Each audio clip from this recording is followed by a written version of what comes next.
mulia yang telah diberikan kepada kita semua, yaitu nikmat iman, nikmat Islam, nikmat panjang umur yang disertai dengan nikmat sehat walafiat, sehingga pada malam hari ini kita masih dapat berkumpul di tempat yang mulia ini dalam rangka melaksanakan salah satu dari kewajiban kita, yaitu sholat maghrib berjamaah.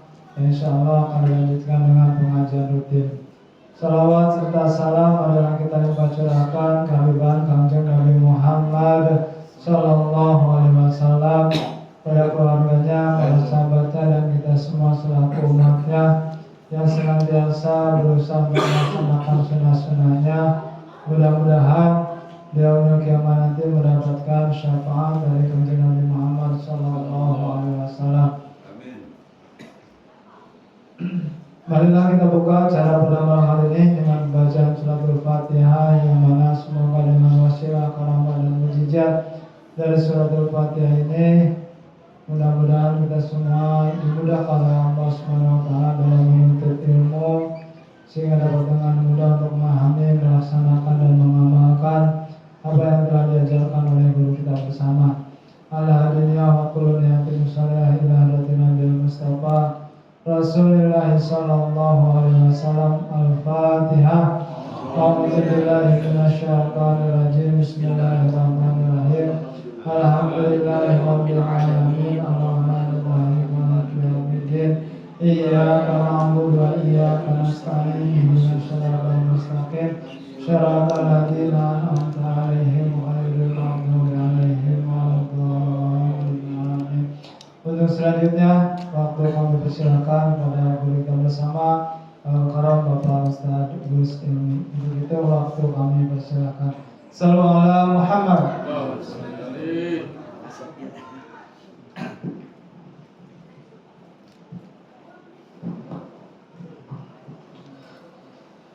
Bismillahirrahmanirrahim. Assalamualaikum warahmatullahi wabarakatuh. Waalaikumsalam. Fa'ahmadullaha qailan alhamdulillahilladzi qad akhraja nataijal fikri li arbabil hijab wa hatta anhu min syama'il akli kulla hijabin min sahabil jahli amma ba'd. Asyhadu an la ilaha illallah wahdahu la syarika lah wa asyhadu anna sayyidana wa nabiyyana Muhammadan abduhu wa rasuluh la nabiyya ba'dah. Allahumma salli ala sayyidina Muhammad wa ala alihi wa ashabihi wa man tabi'ahum bi ihsanin ila yaumiddin. Yang sama-sama kita hormati Ketua DKM Majelis Musola atau Masjid Bi'atibari Masayakun. Jadi masjid Bi'atibari Masayakun, masjid di masa yang akan datang. Amin. Al-Mukarram Bapak Eko dan juga seluruh jamaah musola dan majelis asyariah. Insya Allah sehat selalu, lancar urusan, makin istiqomah ngaji dan ibadahnya, dan panjang umurnya. Sampai 300 tahun mau Pak? Nabi Nuh aja 950 tahun. Nah, ini sampai 300 tahun. Nah, jadi ya, sebelum kita memasuki materi pada kesempatan Muharram ini, mungkin sedikit ya, tak kenal maka tak sayang. Nama saya, kalau nama asli tanpa gelar berarti Ismi Putra Nur Arfa. Ismi Putra Nur Arfa. Anak baru satu Pak, baru 3 bulan. Usianya alhamdulillah. Perempuan, namanya Khawla Azura Nur Arfa. Jadi biar dia ingat sama bapaknya, ingat sama nasabnya. Alhamdulillah pada kesempatan kali ini kita masih bisa berkumpul kembali, bermuajah kembali. Walaupun setahun cuma 4 kali mungkin ya, atau 5 kali, karena minggu kelimanya cuma sedikit. Cuma sedikit. Tapi insya Allah bibarokati silaturahim, bibarokati kebersamaan, bibarokati kita menuntut ilmunya Allah dan Rasulnya, menjadi wasilah kemudahan-kemudahan kita di dunia maupun di akhirat nanti.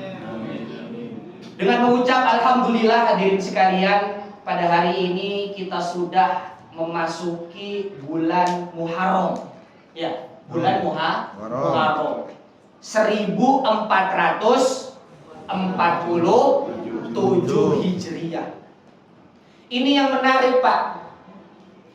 Pada kalender Hijriah ini, dari Muharram sampai Zulqa'dah, ini kira-kira pada hafal apa enggak tanggalannya? Nah, dibaca. Dari Muharram, Safar, Rabiul Awal, Rabiul Tsani, Jumadal Ula, Jumada Tsani, Rajab, terus Sya'ban, Ramadan, Syawal, Zulqa'dah, Zulhijjah.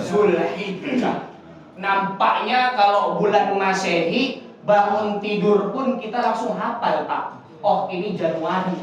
Oh, ini tanggal lahir istri saya. Oh, ini tanggal pernikahan saya. Nah, nampaknya ini kita ini, ya khususnya anak-anak kita, apalagi bapaknya.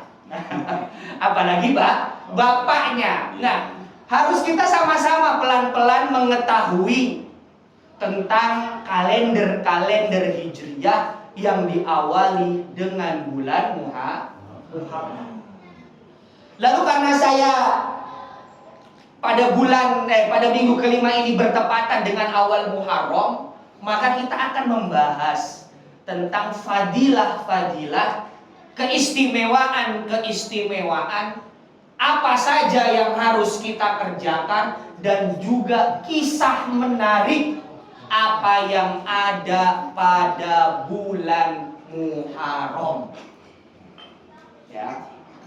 Apa saja yang menarik yang ada pada bulan Muharram. Sebagaimana firman Allah dalam surat At-Taubah ayat 36, Bismillahirrahmanirrahim. Inna iddatasy syuhur indallahi 12 syahran fi kitabillah yauma khalaqas samawati wal arda minha arba'atu hurum. Surat At-Taubah ayat 36. Maknanya adalah ketetapan bulan dari Allah itu ada 12 syahron, Pak. Ada 12 bulan. Fi kitabillah, dan itu sudah termaktub dalam kitabnya Allah. Yauma khalaqas samawati wal arda minha arba'atu hurum. Hari di mana Allah menciptakan langit dan bumi, itu ada 4 bulan hurum. Nah, 4 bulan istimewa hurum. Tanah haram, Pak. Ada tanah haram, Mekah dan Madinah. Tanah yang dilebihkan keistimewaannya. Begitu juga ada 4 bulan hurum, Pak. Ada 4 bulan yang dilebihkan keistimewaannya oleh Allah Subhanahu wa ta'ala. Salah satunya adalah bulan Muharram. Apa saja 4 bulan ini? Ada Zulqa'dah, Zulhijjah, Muharram, dan satu lagi Rajab. Kalau bulan Ramadan itu bulan yang paling mulia. Itu bulan yang paling mulia. Tapi Allah juga menambahkan keistimewaan pada bulan yang lainnya. Nampaknya kalau antum dikasih ketampanan, Allah juga memberikan ketampanan yang lainnya, memberikan kelebihan yang lainnya. Begitu juga dengan bulan-bulan yang dilebihkan keistimewaannya oleh Allah. Salah satunya adalah bulan Muharram, sebagaimana surat At-Taubah ayat 36. Lalu berikutnya, mengapa bulan Muharram ini menjadi istimewa? Ya, menjadi istimewa karena dasarnya daripada bulan Muharram ini banyak kisah-kisah anbiya banyak kisah-kisah para nabi, nabi-nabi ulul azmi, nabi-nabi yang masyhur. Itu banyak kisahnya terjadi di bulan Muharram, khususnya pada 10 Muharram, atau biasa kita sebut dengan Asyura. Asyura. Makanya disunahkan untuk berpuasa. Kalau saya lihat grup majelis syariah, tanggal 10 Muharram itu kayaknya hari Minggu, kurang lebihnya. Berarti malam minggunya itu sudah mulai 10 Muharram. Karena kalau Hijriyah itu mulainya dari ba'da maghrib, Pak. Waktunya dari ba'da maghrib. Makanya kalau Menteri Agama ngasih tahu kapan 1 Ramadan, 1 Syawal, itu kapan dikasih tahunya, Pak? Habis maghrib kan? Karena apa? Patokannya perpindahan hari di bulan kalender Hijriyah itu dipatok dari habis maghrib. Kalau Masehi kan dari jam 00.01. Nah, kalau Hijriyah dari ba'da maghrib. Kalau saya lihat kurang lebih itu malam minggunya ya Pak ya. Iya. Ada santunan. Betul. Ya. Malam minggunya ada acara Muharraman, ada acara santunan, ada kegiatan tentang keagamaan. Dan hari Minggunya itu pas buat puasa. Ditambah lagi libur. Hari Minggu. Jadi nampaknya nikmat Pak Muharram kita kali ini. Nampaknya nikmat Muharram kita kali ini. 10 Muharramnya bertepatan hari Minggu sambil puasa Asyura. Malam minggunya dimulai 10 Muharramnya, ditambah kita ngapain? Menghadirkan, mensukseskan kegiatan-kegiatan keislaman sambil kita ngapain? Santunan anak yatim. Didukung Pak, dibantu Pak. Karena ada satu hadis yang mengatakan min alamati iktirabi saati sugro. Ini dalam kitab Risalah Ahlussunnah wal Jamaah karangan Mbah Hasyim Asy'ari. Dikatakan bahwasanya di situ ditulis ada hadis Nabi min alamati iktirabi saati sugro adamul musa'id wal muawan ala din. Salah satu tanda-tanda kiamat sugro, salah satu tanda-tanda kiamat kecil adalah salah satunya adamul musa'id wal muawan ala din. Sudah tidak ada lagi orang yang peduli, sudah tidak ada lagi orang yang membantu ala din terhadap kegiatan-kegiatan keislaman, terhadap urusan-urusan keislaman. Nah, maka momentumnya pas bulan Muharram, ya 10 Muharram plus malam Minggu. Nah, kita sama-sama musa'id wal mu'awan ala din. Kita sama-sama bantu, kita sama-sama sukseskan. Untuk apa? Untuk urusan-urusan agama Islam. Supaya apa? Supaya kita bisa menjadi penangkal kiamat. Min alamati iktirabi saati sugro. Salah satu tanda-tanda kiamat sugro. Kalau kita di atas rumah ada penangkal petir, dia rumahnya nggak kena petir, maka kita bisa menjadi pionir-pionir penangkal kiamat. Karena di situ tertulis dalam kitab Risalah Ahlussunnah wal Jamaah yang pertama hadisnya adamul musa'id wal mu'awan ala din. Sudah tidak ada lagi orang yang peduli dan sudah tidak ada lagi orang yang membantu dalam urusan keagamaan. Lalu berikutnya para hadirin sekalian, lewat momentum Muharram ini, apalagi masih 3 Muharram kayaknya hari ini, atau 4 Muharram berarti. Ya, 4 Muharram pada malam hari ini. Lalu apa saja amalan-amalan yang harus kita lakukan? Amalan-amalan apa saja yang disunahkan yang harus kita kerjakan? Yang pertama adalah kasrotu istighfar atau kasrotu taubah. Yang pertama adalah banyak-banyak istighfar, banyak-banyak bertaubat kepada Allah Subhanahu wa ta'ala. Nih Pak, Mumpung masih 4 Muharram, masih ada waktu kurang lebih 6 sampai 7 hari sampai 10 Muharram. Puncaknya kita sama-sama puasa 10 Muharram. Karena apa, Pak? Disunahkan kita, dianjurkan bahkan untuk bertaubat, untuk memperbanyak istighfar. Bahwasannya Nabiullah Adam alaihi salam itu bertaubat kepada Allah, itu kalau ditarik waktunya ke belakang, itu kurang lebih ada pada bulan Muharram. Nabi Adam adalah nenek moyang kita, Pak. Nenek moyang kita. Ketika Nabi Adam di surganya Allah, Allah Subhanahu wa taala melarang kepada Nabi Adam alaihi salam, "Wahai Adam, jangan engkau dekati pohon khuldi." Nah, jangan engkau dekati pohon khuldi. Kemudian Nabi Adam alaihi salam pun tidak mendekati pohon khuldi. Kemudian Nabi Adam alaihi salam meminta kepada Allah, "Wahai Allah Tuhanku, aku merasa kesepian." Kemudian diturunkannya Siti Hawa. Akan tetapi Siti Hawa menginginkan buah khuldi, Nabi Adam pun akhirnya makan buah khuldi.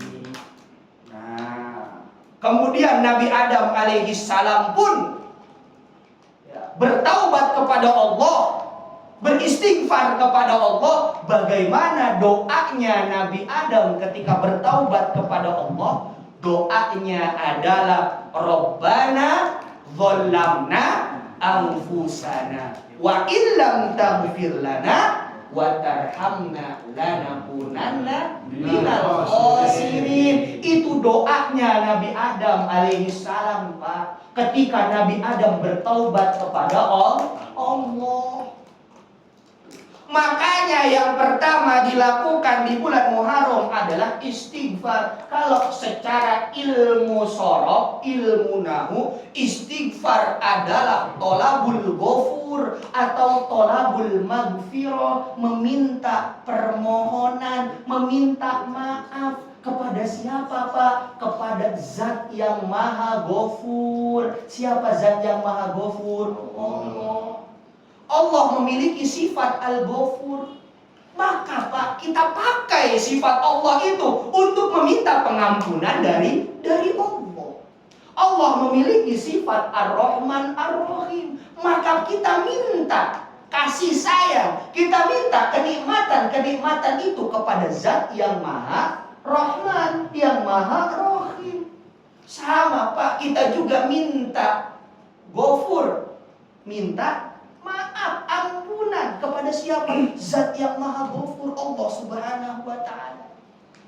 Kalau Nabi Adam alaihi salam, Rabbana dzalamna anfusana wa illam taghfir lana wa tarhamna lanakunanna minal khasirin. Itu doanya Nabi Adam alaihi salam. Itu doanya nenek moyang kita, doanya mbah kita, Nabi Adam.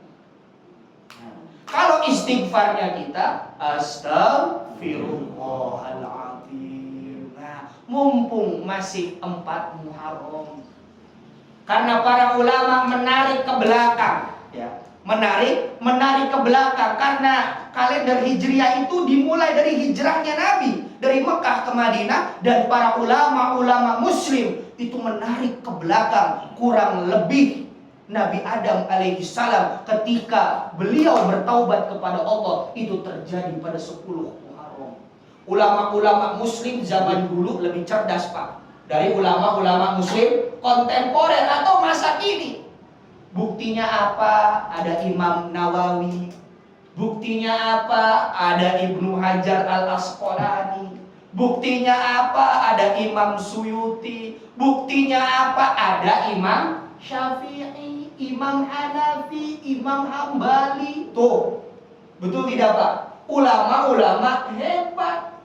Ulama-ulama yang menciptakan kedokteran di dunia Muslim siapa? Ibnu Sina, ada Al-Kindi, ada Al-Jabbar. Nah, Tuh ulama-ulama muslim yang luar biasa. Maka ketika itu para ulama-ulama menarik sejarah ke belakang. Diriwayatkan juga dalam kitab tafsir Ibnu Katsir, kisah-kisah para nabi ini itu terjadi pada bulan Muharram. Ya, tadi yang pertama kisahnya siapa Pak? Nabi Adam alaihissalam. Lalu yang berikutnya adalah kalau Nabi Adam tadi istighfar dengan Rabbana dzalamna anfusana, kemudian juga ada istighfarnya Nabi Yunus. Istighfar itu artinya meminta pengampunan. Nah, meminta pengampunan. Lalu bagaimana istighfarnya Nabi Yunus? Ketika itu Nabi Yunus adalah nabi yang dimakan oleh ikan hud atau ikan nun. Kalau cerita-cerita anak kecil, ya Nabi Yunus itu dimakan sama ikan hiu. Di riwayat dikatakan bahwasanya dimakan oleh ikan hud atau ikan nun. Nih, Nabi Yunus. Ketika itu Nabi Yunus dengan Nabi Nuh sedang berada di dalam satu bahtera kapal. Kemudian tiba-tiba kapalnya mogok, Pak. Kapalnya mogok. Diundilah berkali-kali ini gara-gara siapa ini kapalnya mogok. Ternyata dicari permasalahannya, diundi beberapa kali, ditemukanlah Nabi Yunus. Ketika itu penyebabnya, langsung Nabi Yunus dilemparkan ke laut.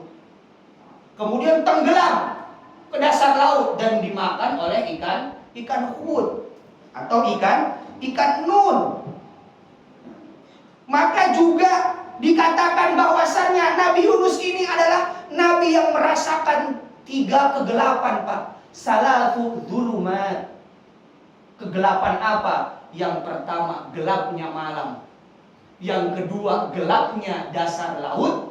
Yang ketiga gelapnya perut ikan hud atau ikan nun. Oh. Jadi ada talatu dzulumat, 3 kegelapan, dan Nabi Yunus ini adalah nabi yang mendapatkan 3 kegelapan itu. Ya, karena gelap malam hari yang gelap gulita, gelap dasar laut ditambah gelap dalam perut ikan. Kemudian di dalam perut ikan pun Nabi Yunus alaihissalam berdoa kepada Allah, beristighfar kepada Allah, meminta ampun kepada Allah. Bagaimana istighfarnya Nabi Yunus? La ilaha illa anta subhanaka inni kuntu minadh dhalimin. Oh. La ilaha illa anta subhanaka inni kuntu minadh dhalimin. Itu adalah kalimat istighfarnya Nabi Yunus. Salat Nabi Yunus, sujud Nabi Yunus di dalam perut ikan nun atau ikan hud. Ya, sambil beristighfar kepada Allah dengan lafaz tadi. Nah, ketika Nabi Yunus alaihissalam dimuntahkan kembali oleh ikan hud, itu para ulama berpendapat bahwasannya terjadi pada 10 Muharram. Pada 10 Muharram. Mengapa 10 Muharram dianjurkan, disunahkan untuk kita berpuasa, Pak? Karena kejadian-kejadian agung ini, kejadian-kejadian azim ini, kejadian-kejadian luar biasa ini, itu terjadi di bulan Muharram, khususnya pada 10 Muharram. Bahkan ada hadis Nabi dikatakan, mengapa kita harus memperbanyak istighfar di bulan Muharram ini? Bahwasanya likulli da'in dawaun. Kata Nabi ini, likulli da'in dawaun. Setiap penyakit itu pasti ada obatnya. Wa dawa'uz dzunub al-istighfar. Nah, dan obatnya dosa adalah beristighfar. Nah, ini kata hadis Nabi. Oh, sebagai pengingat ini sampai nanti pada 10 Muharram atau Asyura. Ya, atau Asyura. Nah, ini baru kisahnya Nabi Adam, baru kisahnya Nabi Nabi Yunus, ada lagi kisahnya Nabi Nuh alaihi salam. Tatkala Nabi Nuh alaihi salam diselamatkan oleh Allah dari banjir yang luar biasa. Nabi Nuh ini luar biasa Pak sabarnya. Makanya dikategorikan Nabi Ulul Azmi. Nabi yang dilebihkan keistimewaannya. Bagaimana kurang istimewa Pak? Nabi Nuh itu di hidupnya 950 tahun.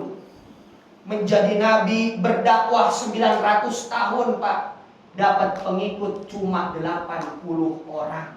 900 tahun dakwah pengikutnya cuma 80 orang. Kalau dihitung rata-rata 10 tahun satu pengikut.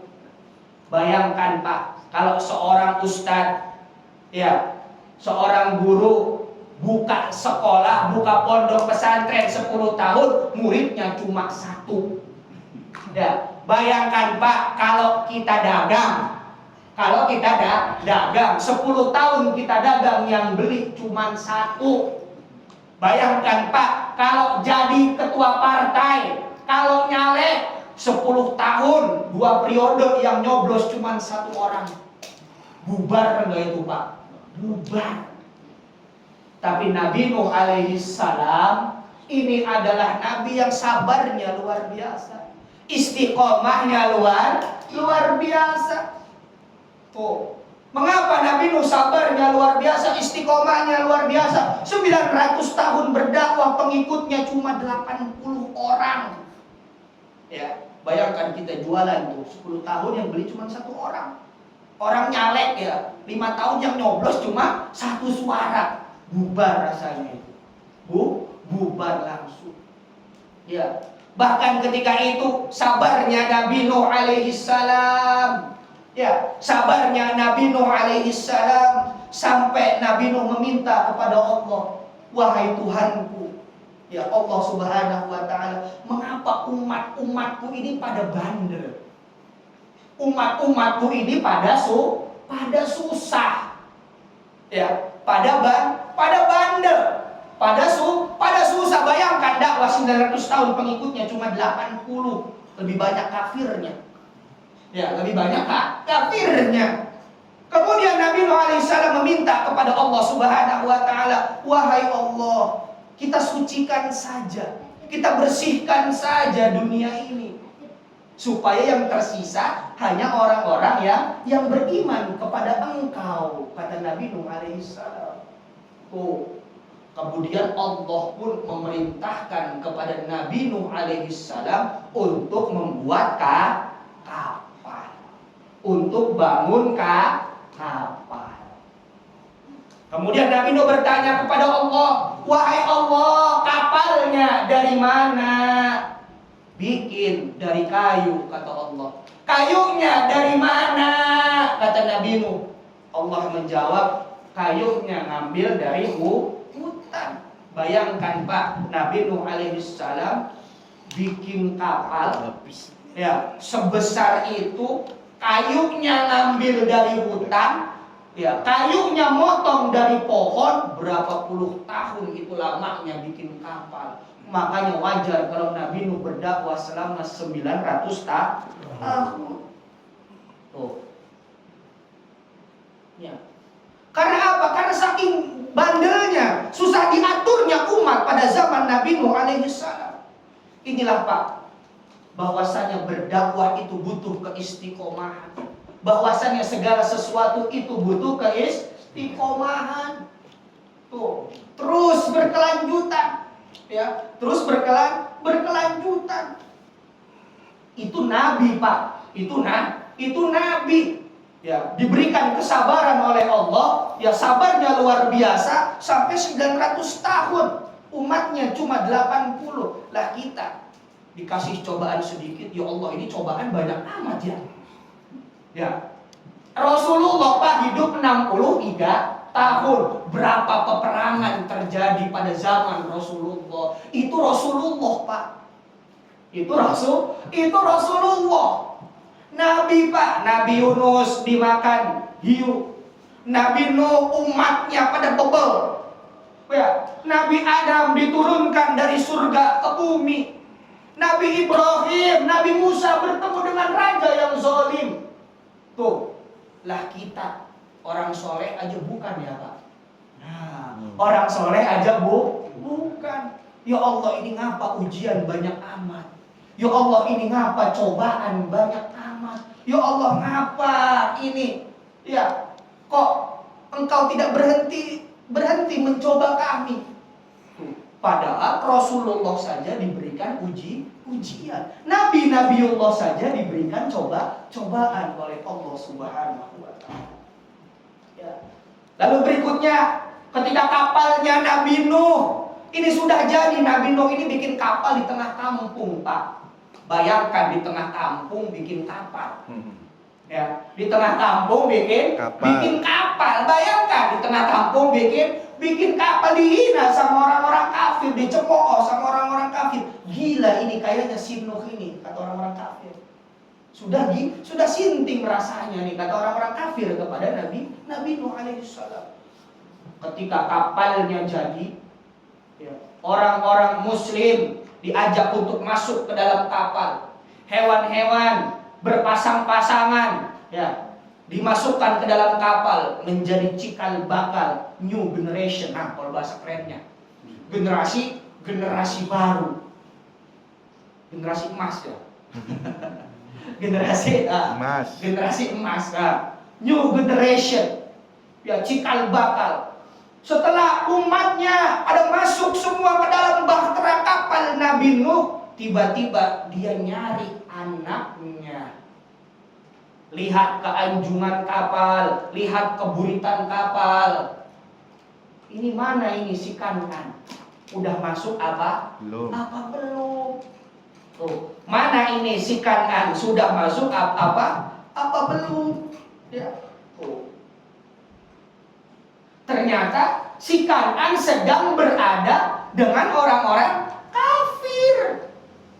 Sedangkan si Kan'an sedang berada dengan orang-orang musyrik. Ketika itu termaktub dalam Al-Quran, ya bunayya irkab ma'ana wala takun ma'al kafirin, kata Nabi Nuh dalam surat Hud ayat 42. Ya bunayya irkab ma'ana, wahai anakku, ayo naik bersamaku, ayo berlayar bersamaku. Wala takun ma'al kafirin, janganlah kalian bersama orang-orang kafir. Tuh, anaknya Nabi Nuh. Bapaknya muslim, bapaknya udah bikin kapal, bapaknya udah ngajak untuk masuk kapal bersama orang-orang mukmin, orang-orang yang beriman kepada Allah, tapi anaknya malah masih bersama orang-orang kafir. Wala takun ma'al kafirin, dalam surat Hud dikatakan. Ini sama mungkin Pak. Ini jangan sampai sama Pak. Jangan sampai sama kejadiannya. Sama gimana maksudnya? Bapaknya rajin ke masjid, ibunya rajin ke majelis taklim, anaknya keluyuran. Di sini nggak ada Pak, nggak ada. Adanya di mana? Di Prancis. Ya, di sini mah nggak ada kayaknya. Adanya di Paris Pak, di Belanda. Insya Allah semuanya anak-anaknya rajin di sini mah. Ya. Oh. Ini yang terjadi Pak dengan kondisi saat ini. Bapaknya rajin ke masjid, ibunya rajin ke majelis taklim.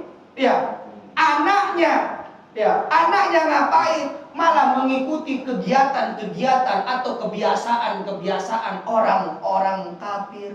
Tuh. Ya, bapaknya rajin ke masjid, ibunya ke majelis taklim, ikut itu kegiatan ibu-ibu majelis taklim sampai seragamnya sama semua. Saya bingung Pak, saya kalau ngaji ibu-ibu kenapa seragamnya sama? Tapi kalau saya ngaji bapak-bapak itu nggak pernah sekalipun sama. Bahkan kalau ada bapak-bapak tim hadroh itu nggak sama seragamnya. Bingung saya. Saya ngaji ibu-ibu, ada yang dari RT berapa, RT berapa. Oh, yang ini pasukan ababil, yang ini pasukan hijau, yang ini pasukan ungu. Ya, kalau ngaji bapak-bapak, ada tim hadroh juga, bajunya pasti ada yang nggak sama. Ini bingungnya. Ini bingungnya. Tuh, ini jangan sampai Pak ini terjadi. Ya, jangan sampai ini terjadi. Nah, ketika Nabi Nuh alaihi salam diselamatkan oleh Allah Subhanahu wa taala dari banjir yang besar, ya, dari banjir yang luar biasa, itu ada pada bulan 10 Muharram. Itu bertepatan dengan 10 Muharram.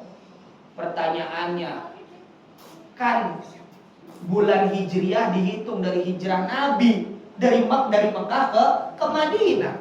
Lah itu kan Nabi Nuh. Ya, Nabi Yunus itu kan ribuan tahun lamanya sebelum hijrahnya Rasulullah.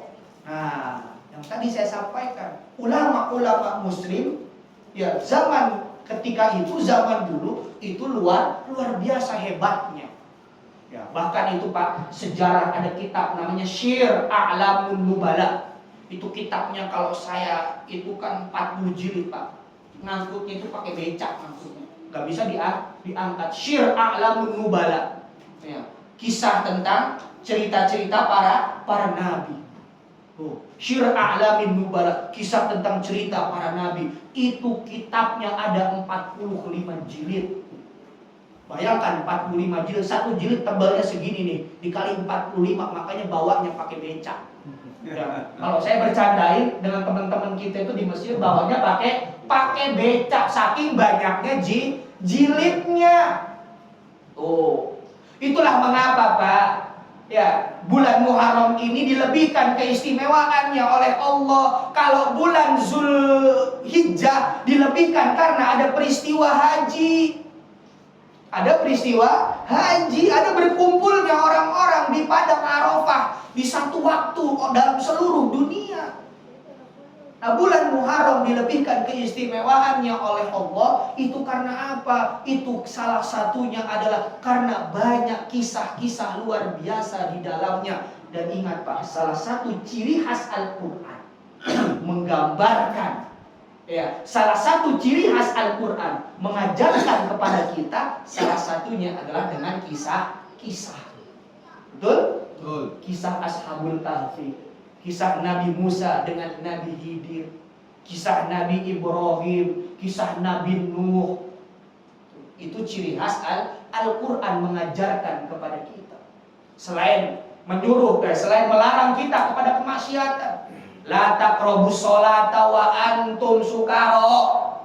Janganlah kita sholat dalam keadaan mabuk. Berarti orang yang sholat tidak boleh mabuk. Berarti kalau mabuk tidak boleh sholat. Dengan kata lain, kalau kita sebagai muslim sholat, haram untuk mabuk. La taqrabus sholata wa antum sukara.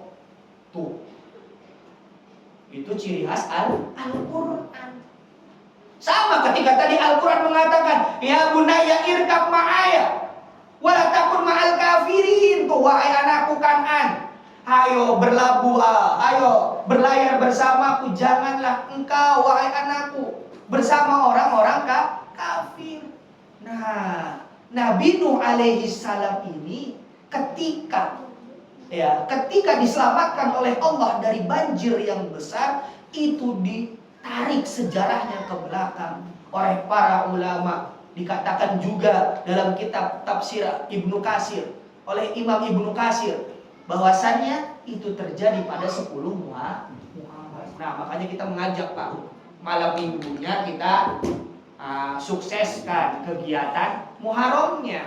Hari Minggunya kita berpuasa. Di bulan Muharramnya banyak beristighfar, tolabul maghfirah, tolabul ghafur, meminta ampunan dari Allah Subhanahu wa taala. Tadi ada Nabi Adam, ada Nabi Yunus, ada Nabi Nuh. Siapa lagi? Nabi Ibrahim alaihi salam. Nabi Ibrahim ada 5 nabi Pak. Yang terakhir itu Nabi Musa alaihi salam, ketika diselamatkan oleh Allah dari kejaran Fir'aun. Ya. Ada Nabi Ibrahim alaihi salam. Ya, ketika itu seorang pemuda. Nah, Nabi Ibrahim ini masih muda, sudah berani memerangi raja yang zolim. Makanya dikatakan dalam surat Al-Kahfi, iz awal fityatu ilal kahfi, ketika datang para pemuda-pemuda yang luar biasa. Makanya Pak, sama-sama kita support anak-anak muda di sekitaran kita. Makanya Pak, kita sama-sama peduli untuk anak-anak muda. Karena kenapa? Qad gorosa man qoblana fa'akalna wa nagrisu nahnu liya'kula man ba'dana. Generasi-generasi kita sudah menanam pohon dan buahnya sudah kita nikmati saat ini. Kita generasi sekarang menanam pohon kembali, menanam kebaikan-kebaikan, menanam amal-amal soleh, liya'kula man ba'dana, supaya generasi-generasi setelah kita, anak-anak muda setelah kita bisa menikmati kebaikan-kebaikan yang sudah kita tanam. Jadi kalau antum bikin majlis asyariah, kalau antum bikin musola asyariah, kalau antum bikin masjid biktibari masayakun asyariah, yang menikmati adalah liya'kula man ba'dana, yang menikmati adalah generasi-generasi setelah antum, Pak. Bayangkan anak-anak kita yang soleh dan solehah ngaji Al-Quran, anak-anak kita yang soleh dan solehah ngaji Iqra, ya, ngaji Iqra sama gurunya. Tuh, nah, gurunya yang ngajarin anak-anak kita baca Iqra, ngirim surat ke bapaknya. Ba fathah ba, ya fathah ya, ro fathah ro. Apa Pak? Bayar. Suruh bayar infak. Karena bapaknya ngaji Qur'annya pinter, dibalas lagi sama bapaknya tuh lewat anaknya. Sod fathah sod, ba fathah ba, ro fathah ro, sobaro. Disuruh sabar. Ya. Kata gurunya disuruh bayar infak. Karena ngajar Iqra, ngajar Al-Quran pakai metode huruf hijaiyah. Ba fathah ba, ya fathah ya, ro fathah ro, bayaro. Bapaknya pinter ngaji Quran, sod fathah sod, ba fathah ba, ro fathah ro, sobaro. Disuruh sabar. Sobaro disuruh sabar. Tuh, disuruh sabar. Ya. Nabi Ibrahim alaihissalam dengan gagah berani masuk ke dalam sebuah ruangan. Di dalamnya banyak berhala-berhala, Lata wal Uzza, termaktub dalam Al-Quran. Dihancurkan semua berhala-berhala itu oleh Nabi Ibrahim, meninggalkan satu berhala yang besar. Kemudian dikalungkan kapak itu. Kapak dikalungkan ke leher berhala yang besar. Kemudian Raja Namrud dengan sangat marah, dengan sangat murka bertanya, ini siapa yang menghancurkan berhala-berhala? Ya, ini siapa yang menghancurkan berhala? Dicarilah Nabi Ibrahim alaihissalam. Kemudian apa kata Nabi Ibrahim? Ya, kemudian apa kata Nabi Ibrahim? Mau nyari yang menghancurkan berhala-berhala itu, maka lihat kapaknya ada di siapa. Nah, kapaknya ada di siapa, Pak? Di berhala yang paling besar. Kemudian Raja Namrud mengatakan, mana mungkin patung bisa menghancurkan berhala? Kemudian apa kata Nabi Ibrahim? Kalau patung tidak bisa menghancurkan berhala, lantas mengapa patung itu disembah? Murkalah Raja Namrud, dibakar Nabi Ibrahim alaihissalam. Ya, sebelum dibakar Nabi Ibrahim alaihissalam, Nabi Ibrahim beristighfar kepada Allah, meminta ampun kepada Allah. Itu apinya yang tadinya panas jadi adem. Kita mau coba, Pak. Habis ini istighfar, langsung masuk ke api itu, Pak. Nggak usah api lah, Pak. Kalau antum punya korek nih, gini aja nih. Ya, dinyalain korek, taruh jempol tuh. Nah, 1 menit aja Pak, nggak usah lama-lama sambil istighfar. Astagfirullahaladzim. Kenapa Pak? Beda makomnya. Kalau kita mah dikasih cobaan sedikit aja ngeluh ya Pak. Nabi Ibrahim, Nabi Ibrahim seorang pemuda yang luar biasa. Seorang pemuda yang luar biasa sampai seberani itu. Seperti itu. Dan ketika Allah Subhanahu wa taala menyelamatkan Nabi Ibrahim dari panasnya api yang dibakar oleh Raja Namrud, itu terjadi di bulan Muharram dan bertepatan dengan 10 Muharram. Itulah mengapa Pak, kisah-kisah luar biasa ini, kisah-kisah Nabi yang istimewa ini ada di bulan Muharram. Jadi kalau ada yang ngomong, ada yang bertanya, ini ngapain sih bulan Muharram bikin acara? Ini ngapain sih bulan Muharram? Nah, dipertanyakan ini. Harus dipertanyakan. Padahal pada bulan Muharram itu, khususnya 10 Muharram itu, para nabi-nabi yang istimewa ini, kejadian-kejadiannya, mujizat-mujizatnya bertepatan dengan bulan Muharram, khususnya 10 Muharram. Khususnya 10 Muharram. Ketika Nabi Musa alaihissalam dikejar juga oleh tentaranya Fir'aun atau Ramses. Fir'aun itu bukan nama orang Pak, nama orangnya Ramses. Fir'aun itu nama raja. Nama raja. Nama raja namanya Fir'aun. Fir'aun punya nama, siapa namanya? Ramses. Kok Ustadz tahu Ustadz? Oh iya, saya kan tour guide dulu. Saya kan tour guide dulunya ketika lagi di Mesir. Ada jamaah datang ke Mesir, Ustadz saya pengen lihat Fir'aun, ayo saya ajak.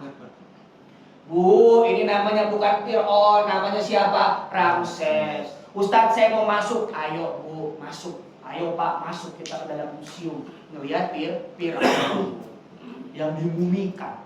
Yang dimumikan. Ya, makanya di situ kelihatan Pak.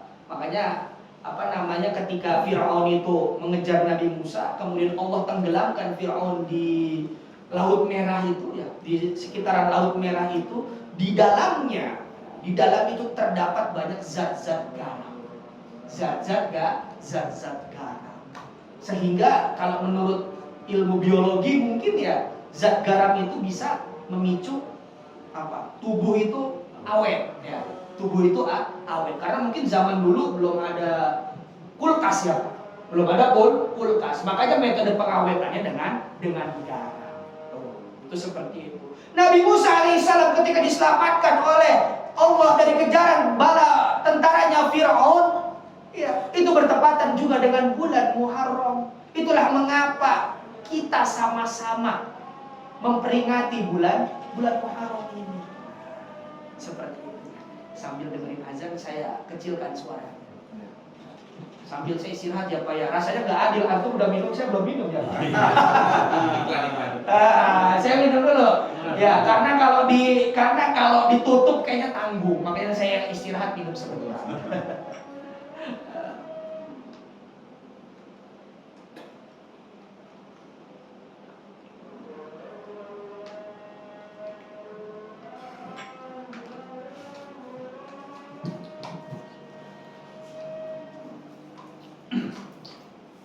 Lalu berikutnya para hadirin sekalian, setelah yang pertama anjuran-anjuran untuk beristighfar, anjuran-anjuran untuk berpuasa pada bulan Muharram ini, berikutnya, setelah tadi yang pertama adalah istighfar, berikutnya adalah anjuran berpuasa. Dikatakan bahwasanya afdhalus siyam ba'da Ramadan. Ada hadis yang mengatakan afdhalus siyam ba'da saumi Ramadan syahrullah al-Muharram. Sebaik-baiknya puasa setelah puasa Ramadan adalah puasa di bulan syahrullah, di bulannya Allah, yaitu apa? Al-Muharram, pada bulan Muharram. Ini nih, sudah masuk nih kita bulan Muharram, udah 4 bulan, tanggal 4 di bulan Muharram. Saat itu hadisnya sahih, insya Allah sahih. Insya Allah sahih. Ada beberapa riwayat yang mengatakan bahwasannya hadisnya dhaif. Boleh tidak Pak kita mengamalkan hadis dhaif atau hadis yang lemah? Boleh. Ada syaratnya Pak. Jangan boleh-boleh juga ya Pak. Ada syaratnya. Boleh tidak kita mengamalkan hadis dhaif? Jawabannya boleh Pak. Tapi ada syaratnya. Yang nggak boleh itu mengamalkan hadis dhaif, hadis maudhu. Apa hadis maudhu? Hadis palsu. Apa hadis palsu contohnya? Tidak boleh nangis la tabki fi syahril muharram. Tidak boleh nangis di bulan Muharram. Nah, itu hadisnya maudhu tuh. Palsu. Tapi kalau hadis dhaif berarti salah satu perawinya ini ada yang salah. Salah satu perawinya ini belum tersambung. Kan perawi itu banyak.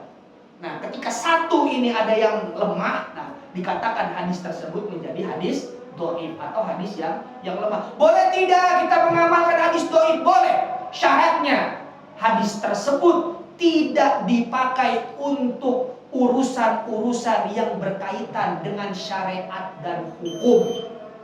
Oh, boleh mengamalkan hadis dhaif atau hadis yang lemah asalkan hadis tersebut tidak dipakai untuk permasalahan hukum atau permasalahan syariat. Berarti Bapak, berarti Ibu, kalau hadisnya dipakai untuk mempertebal keimanan, kalau hadisnya dipakai untuk memotivasi supaya kita makin takwa, kalau hadisnya dipakai untuk mengingatkan kita supaya makin beriman, bertakwa kepada Allah dan Rasulnya, boleh atau tidak? Boleh.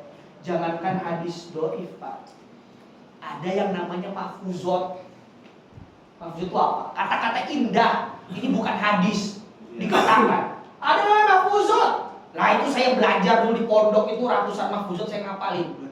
Dari manjada wajada, ya mansobaro zofiro. Tuh, kata mutiara mansaro ala darbi wahsola. Barang siapa yang bersungguh-sungguh maka dapatlah ia. Mansobaro zofiro. Barang siapa yang sabar maka sampailah ia. Tuh. Ya. Banyak itu Pak mahfuzot, itu kata-kata indah. Itu boleh dipakai Pak? Boleh. Dulu saya ngapalin tuh Pak ratusan mahfuzot. Ya ratusan mahfuzot. Sekarang masih ingat-ingat depannya doang tadi. Manjada wajada tuh. Ya, tuh. Nah itu. Nah sekarang quotes of the day. Quotes of the day. Barang siapa yang bersungguh-sungguh maka dapatlah ia. Wow. Padahal bahasa Arabnya manjada wajada itu mahfuzot Pak. Itu boleh dipakai? Boleh. Lah ini hadis dhaif masa tidak boleh? Kalau dipakainya untuk meningkatkan supaya kita makin beriman, supaya kita makin rajin, supaya kita makin semangat ibadahnya. Bahkan ada satu mahfuzot dikatakan ini adalah nasihatnya gurunya Imam Syafi'i kepada muridnya, yaitu Imam Syafi'i sendiri. Gurunya Imam Syafi'i adalah Imam Waqi. Dikatakan ketika itu Imam Syafi'i curhat kepada gurunya. Syakautu, ini masih hafal kayaknya nih kalau ini masih. Padahal ini saya ngapalin ini kurang lebih 15 tahun yang lalu. Syakautu ila Waqi isu ahifzi fa arsyadani ala tarkil ma'asi fa ahbaroni bi anna ilma nur wa nurullah la yuhda il as. Aku mengadu kepada guruku, yaitu Imam Waqi. Ansu akhirti, tentang susahnya aku menghafal, kata Imam Syafi'i. Ini Imam Syafi'i Pak. Ini Imam Syafi'i ngaku susah menghafal. Dan bagaimana kita? Bagaimana kita? Bahkan dikatakan Imam Syafi'i itu mengulang satu kalimat sampai 18 kali. Sampai beliau hafal. Makanya kadang saya suka nanya ke santri, kamu ngapal susah nggak? Susah tak? Kamu ngapal satu kali berapa kali? 5 kali tak? Cuma 5 kali. Imam Syafi'i sampai 18 kali baru apa? Lah ini santri zaman sekarang udah kemasukan Instagram, udah kemasukan TikTok, udah kemasukan sosmed. Zaman sekarang Pak, ngapal 5 kali dibilang susah. Padahal Imam Syafi'i 18 kali tuh. Oh, makanya kadang saya suka nanya ke santri, kamu ngapal susah nggak sih? Susah Ustaz. Berapa kali? Cuma 3 kali Ustaz. Masya Allah. Kamu apa? Bisa ngalahin Imam Syafi'i kayaknya. Padahal Imam Syafi'i 18 kali.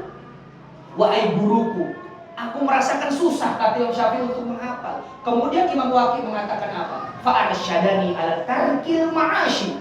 Kemudian Imam Waqi mengatakan kepadaku supaya apa? Supaya untuk meninggalkan maksiat. Fa'ahbaroni bi anna ilma nur wa nurullah la yuhda lil 'ashi. Kemudian guruku menginformasikan kepadaku, memberitahu kepadaku bahwasanya ilmu itu adalah cahaya. Wa nurullah la yuhda lil 'ashi. Dan cahaya Allah tidak akan diberikan kepada ahli maksiat. Makanya Pak, kalau kita nanya ke anak kita hafalnya udah sampai mana, anak kita jawab, ya susah Pak ngapalin hadis, susah Pak ngapalin Al-Quran. Tanya balik Pak, berapa kali ngulangnya? Kalau ngulangnya baru 5 kali, Imam Syafi'i aja 18 kali baru hafal. Lah bagaimana kita? Oh, Imam Syafi'i 18 kali ngulang baru hafal. Ya, seperti itu. Nah, jadi seperti itu Pak, kita kembali kepada permasalahan hadis tadi. Ya bagaimana Ustaz mengamalkan hadis-hadis dhaif? Ya boleh, yang tidak boleh mengamalkan hadis maudhu karena palsu. Karena berarti perawinya itu berbohong, makanya dikatakan sebagai hadis palsu. Tapi kalau hadis dhaif, hadis yang lemah, kalau bukan dipakai untuk urusan hukum, kalau bukan dipakai untuk urusan yang sifatnya kepada syariat, nah, itu tidak apa-apa. Untuk penyemangat, untuk biar kita makin rajin ibadah, makin semangat ibadah, makin semangat sedekah, makin semangat berpuasa, tidak masalah. Patokannya itu aja, mahfuzot aja dipakai. Padahal kata-kata mutiara. Itu bukan kata Nabi mahfuzot itu ya. Kata-katanya orang Arab mungkin. Kata-katanya orang Arab, mahfuzot namanya. Lalu berikutnya setelah kita berpuasa, setelah kita beristighfar, kita jadikan ya bulan Muharram ini adalah bulan untuk hijrahnya kita supaya lebih baik lagi Pak. Karena apa?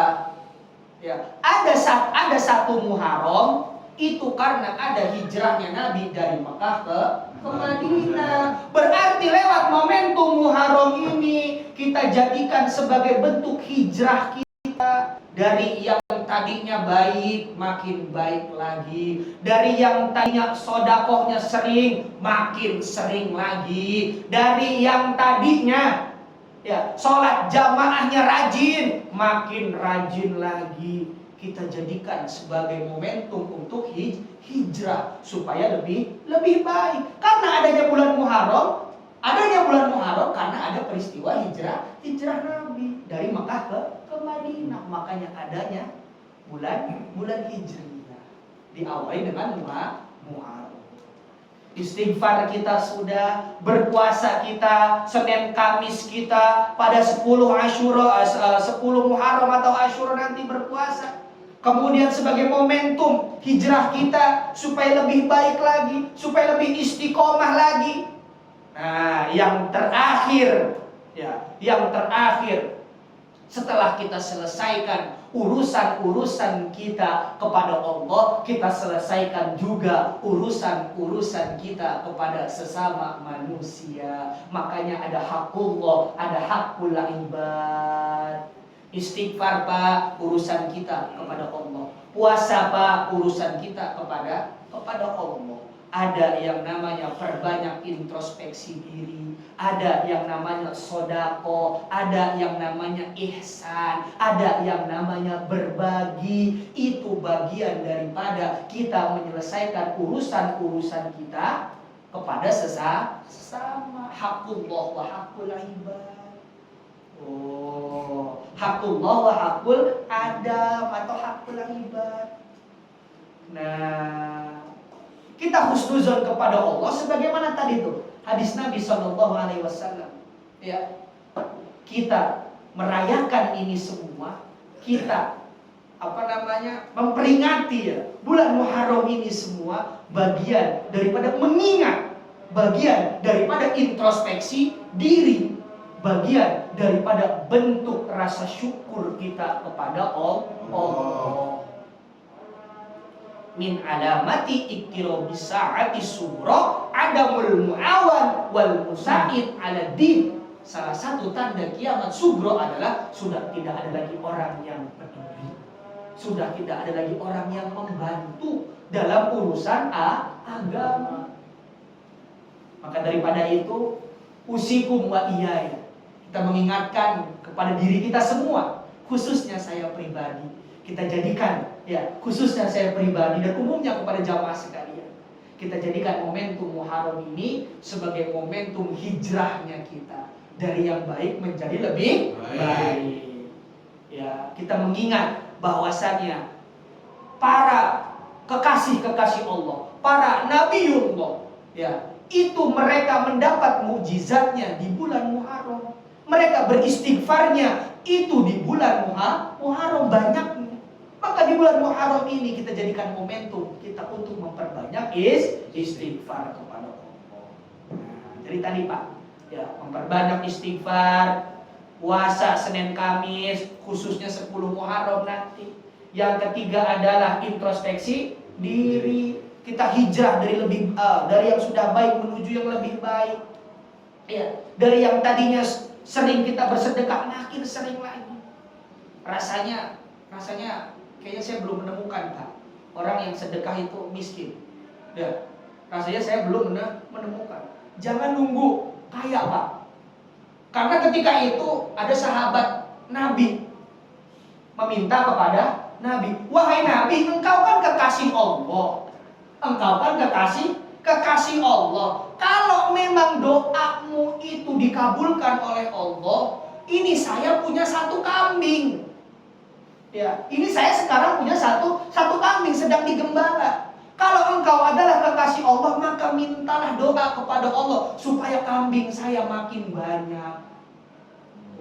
Kemudian kata Nabi apa? Kalau aku berdoa kepada Allah, kemudian kambing engkau makin banyak, aku takut engkau makin kufur. Nah, dikasih satu kambing masih bersyukur. Takutnya dikasih banyak kambing malah kufur. Kemudian apa? Kata sahabat Nabi, tidak wahai Rasul, aku akan tetap bersyukur kepada Allah. Kemudian Rasulullah berdoa kepada Allah. Diijabah itu doa Rasulullah tadi. Yang tadinya kambingnya satu menjadi ratusan. Yang tadinya ketika kambingnya satu rajin bersedekah, dikasih kambing banyak malah sudah tidak bersedekah. Maknanya apa? Nah, kalau kata ayah saya Pak, ya, kalau kita sedekah atau membantu orang nunggu kaya, ya, nanti ketika kita dikasih kaya alasannya sama Pak. Kita pengen beli motor nih, nabung. Udah beli motor, pengen beli mobil Pak. Udah dikasih mobil Pak, ngelirik itu rumah di samping kosong tuh. Kayaknya enak tuh kalau dibeli. Tuh, udah dikasih rumah lagi dibebasin. Nggak ada habisnya Pak.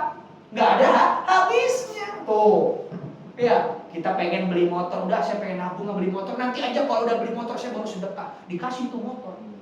Sedekah Pak belum. Itu mobil enak kayak itu. Beli mobil Pak, dikasih oleh Allah mobil. Punya mobil Pak, punya. Sedekah belum juga. Nunggu lagi. Padahal awalnya cuma pengen punya motor. Sampai dikasih rumah bejibun itu kayaknya, aduh, kayaknya pengen yang sampingnya lah itulah tuh. Pengen dari tanah kosong itu, kapan sedekahnya? Kapan berbaginya?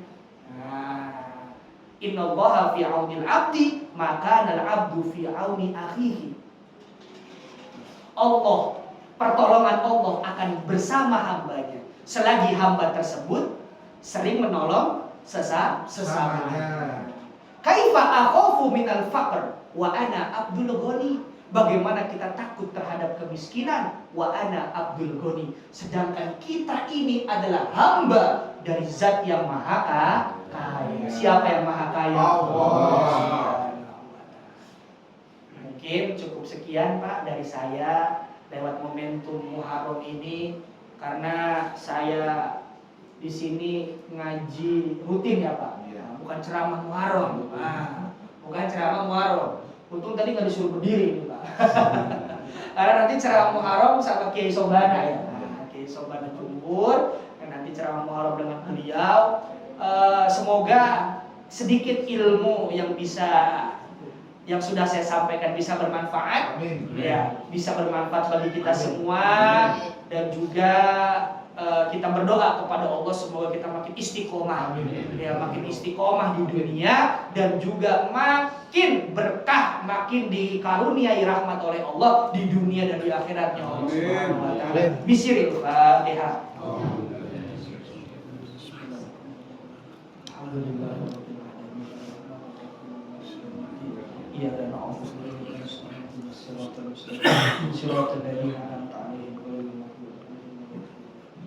Mungkin ada pertanyaan, kalau ada yang mau nanya, monggo silakan. Atau Ustadz mau nanya ya punya duit apa enggak, misalnya gitu. Atau mau nanya tentang Muharram atau nanya tentang fikih dan lain sebagainya, monggo.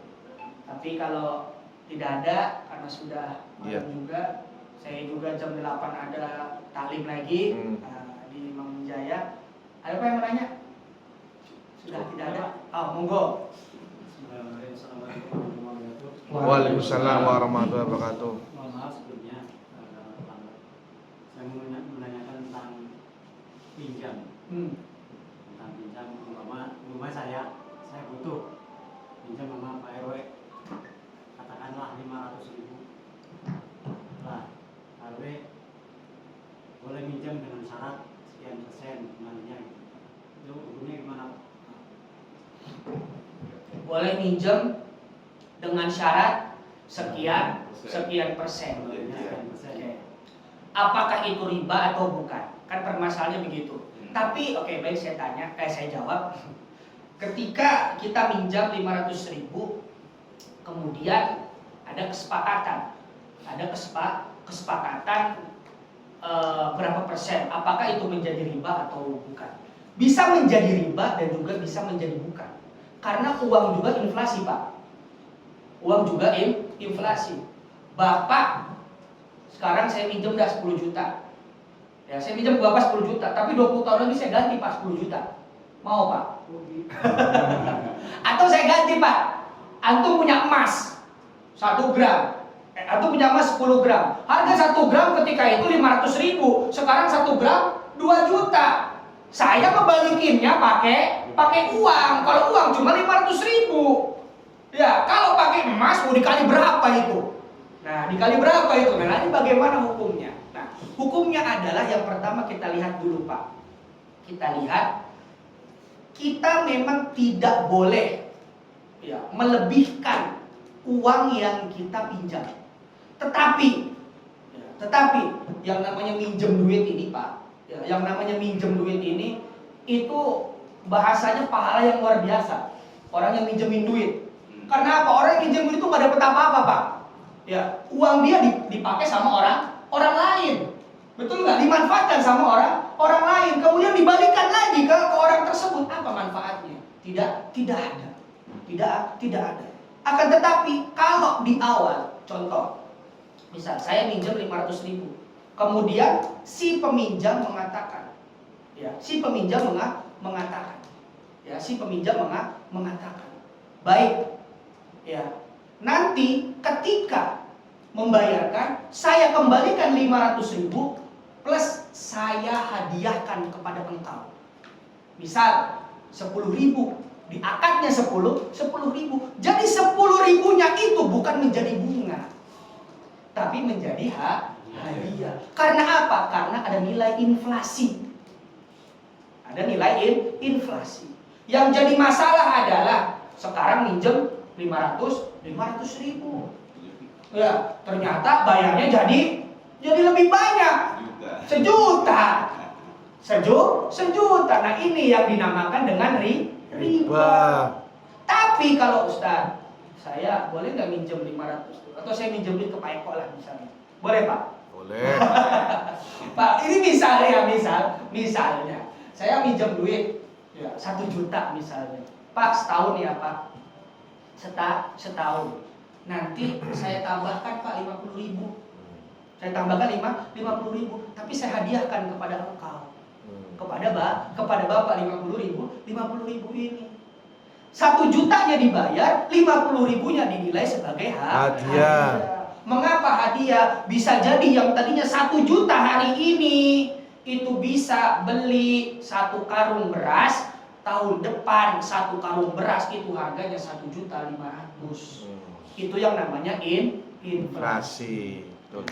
Jadi seperti itu Pak, akadnya makanya harus jelas. Intinya di akad Pak. Intinya di akad awal perjanjian. Nah, di awal akadnya apa? Jangan sampai mengandung riba. Riba itu mengapa diharamkan? Karena merugikan satu pihak. Sama kayak investasi Pak. Investasi, kalau yang memberikan investasi ya dan yang diberi investasi sama-sama mendapatkan kerugian dan sama-sama mendapatkan keuntungan, itu yang boleh Pak. Itu yang boleh. Tapi yang tidak boleh adalah investasi. Ketika kita investasi, kerugian ditanggung satu orang. Giliran untung bareng-bareng itu yang tidak boleh. Karena menzolimi satu pihak, satu orang. Tapi kalau investasi kita bikin waralaba misalnya, waralabanya naik, investasinya naik, sama-sama untung. Betul tidak? Waralabanya sebaliknya jatuh. Sama-sama rugi. Ada yang terzolimi nggak? Enggak. Untung diem-diem. Gila rugi baru ngomong. Nah, yang tidak boleh adalah tadi saya investasi, misal ke satu orang, investasi naik terus, ruginya nanti tidak ada buat saya, itu yang tidak boleh. Karena bisa jadi kerugian itu ditanggung sama yang mendapatkan investasi. Makanya ketika kolaps, orang yang mendapatkan investasi kabur dia. Makanya investasi bodong, investasi ilegal. Tuh. Itu juga sama Pak, akad investasi. Ya, yang di sana yang penting tidak ada yang terzolimi. Begitu juga ketika antum tadi minjam uang, ya. Oh, kata bapaknya, baik saya pinjamkan, misal tadi 500.000. Ya. Tapi apakah ada hadiah misalnya? Jadi akadnya adalah 50.000 itu bukan riba tapi hadiah. Kira-kira kalau misal saya malam ini ngaji dibikinkan kopi ke Bapak, berat nggak Pak? Saya ngaji malam ini, saya request, Pak saya ngaji nih malam Senin, saya minta bikin kopi Pak. Ngaji berat nggak? Ya. Pak, saya ngaji nih Pak, pulang ngaji Pak. Itu kasih saya parcel, kasih saya beras, berat nggak? Berat. Nah, sama seperti tadi Pak, kasih saya 50.000, berat nggak di Bapak? Oh tidak berat, baik deal, kobil tuh, sepakat. Bayar 500.000, kita hadiah 50.000. Jadi seperti itu. Itu tidak dimaksud riba. Karena bagaimana akad. Semoga bisa tercerahkan. Bisa tercerahkan. Yang penting adalah tidak ada yang terzolimi dan bagaimana akadnya. Sama kayak investasi, jangan pengen untung sendiri. Gila untung diam-diam, rugi baru ngomong-ngomong. Nah, orang Indonesia kan biasanya begitu ya. Gila dapat untung diam-diam. Ya, diam-diam. Karena takut nanti disuruh zakat mal. Ya. Gila rugi, waduh saya lagi rugi nih.